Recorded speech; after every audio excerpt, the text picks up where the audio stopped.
বাংলাদেশ তথা মেহেরপুর সম্প্রীতির জায়গা। আমরা এখানে খুব সুন্দরভাবে বসবাস করছি।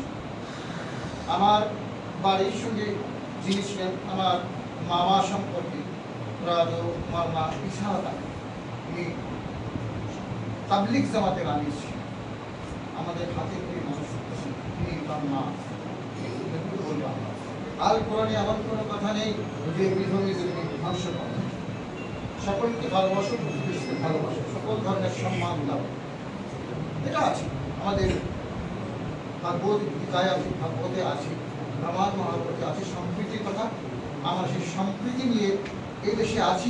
মেহেরপুরে খুব ভালো আছে, অন্যান্য জায়গার কথা বলতে পারি না। মেহেরপুর খুব সুন্দর জায়গা, সাম্প্রদায়িক সম্প্রীতির জায়গা। গতবার 5ই আগস্টের পরে দুর্গাপূজা হয়েছে, আপনারা যেভাবে সাহায্য করেছেন তার জন্য আমরা কৃতজ্ঞ। এবারে রথযাত্রার সময় আমরা এসেছিলাম আপনার কাছে, আপনি আপনার নিজের লোক মনে মনে রেখেছিলেন, আমাদের সাহায্য সহযোগিতা করেছেন, তার জন্য আন্তরিকভাবে ধন্যবাদ প্রকাশ করছি। আমরাও চাই যে মেহেরপুরে এমন একজন নেতৃত্বে আসবেন যার উছলায় আমরা শান্তিতে থাকি। আমরা এটা করি যেরকম ব্যাপার, আমাদের বিভিন্ন সময় বিভিন্ন এমপি আমরা দেখেছি, বিভিন্ন দল ক্ষমতায় এসছে, বিভিন্ন দলের সময় বাংলাদেশ স্বাধীন হওয়ার পরে থেকে এ পর্যন্ত কোনোদিন দুর্গাপূজায় যে কোনো জায়গায় মন্দির প্রতিমা ভাঙা হয়নি এমন কোনো পিরিয়ড নেই, কেউ দেখাইতে পারবে না। তাহলে এগুলো বিক্ষিপ্ত ঘটনা, এগুলা হইতেই পারে। কোনো জায়গায় হয়তো কারোর সাথে কারোর শত্রুতা আছে, আমার সাথে ওর শত্রুতা আছে, আমার মন্দিরটা ভেঙে দিল, কি আমার সাথে আরেকজনের সাথে বললাম যে ডলার করে দিতে ভাই, এই ডলার করে দিতে।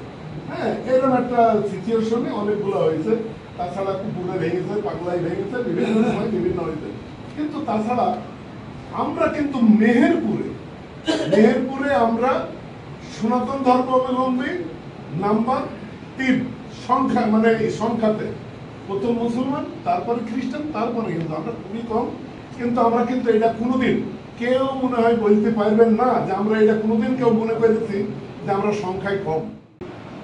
যে আমাদের নিরাপত্তা দেওয়ার জন্য ভাইয়েরা সার্বক্ষণিক প্রস্তুত থাকবে, কিন্তু আপনারা ডাকবেন। প্রত্যেক জায়গাতে আমাদের বলা আছে যে আমাদের ভাইয়েরা যদি ডাকে কোনো সমস্যায় পড়ে সাথে সাথে সাড়া দিতে হবে। কিন্তু গতবারের মতো যেন সামনে দাঁড়াবার কারণে কোনো চলাচলের বিঘ্ন না হয়, ওনারা প্রয়োজন মনে করলে প্রত্যেকটা জায়গাতে যেখানে আপনাদের আছে, আমাদের পাশের যে সমস্ত দায়িত্বশীল আছে ওনাদেরকে আমরা বলে দিয়েছি যে আপনাদের সাথে কমিউনিকেশন রাখতে, কোনো সমস্যা ফিল করবে সাথে সাথে যাতে আপনাদের পাশে দাঁড়াতে পারে। আমাদের সাথে আমরা একটা মিডিয়ার ইয়েতে থাকি সবসময়। যেমন কোনো জায়গাতে যদি মন্দির ভেঙে যায়, প্রথম দোষটা দেখবেন হেডলাইন জামাতের উপর। এরা হয়তো কাজ করে। একটা বিষয় আপনাদেরকে বলি, যে নিজের মাকে বেশি ভালোবাসে সে কিন্তু অন্যের মায়ের মর্যাদা বোঝে, আর যে নিজের মাকে ভালোবাসে না সে অন্যর মাকে ভালোবাসতে, বুঝবেন এটা একটা মেকি, এর ভিতরে মানে 2 নম্বরে আছে। সহজ কথায় অন্যর মাকে সে ভালোবাসতে পারে। আমরা আমাদের ভাই এবং বোনদেরকে নিজেদের ধর্মের অনুরাগ ভালোবাসার শিক্ষা দিয়ে থাকি, এবং নিঃসন্দেহে তারা প্রত্যেক ধর্মের ভাই বোনদেরকে সম্মান দেবে। আমাদের ক্ষেত্রে জামাত ইসলাম বলে আমি কথাটা বলছি, অন্যরা যদি কেউ কিছু করে থাকে, নিজের মাকে যে ভালো, নিজের ধর্মকে যে অধিক ভালোবাসে না, আপনার ধর্মকে বেশি সম্মান দেখাইতে যাবে, এটা তো হতে পারে না। এই জন্য নিজের মাকে যে বেশি ভালোবাসে সে অন্যের মাকে ভালোবাসতে জানে বা পারবে। আমরা দল মত নির্বিশেষে, জাতি ধর্ম বর্ণ নির্বিশেষে 18 কোটি মানুষের 36 কোটি হাত নিয়ে আমরা এই দেশটাকে গড়তে চাই। আপনাকে যদি বাদ দিই তাহলে আপনার 2 হাত থেমে গেল। একটা জাতিকে যদি বাদ দিই, একটা জাতির অতগুলা হাত থেমে গেল।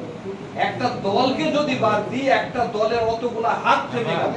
তাহলে দেশ গড়ার ক্ষেত্রে ওই হাতগুলো আমাদের থাকছে না। সকলকে নিয়ে আমরা প্রিয় বাংলাদেশটাকে আমরা বুঝতে চাই।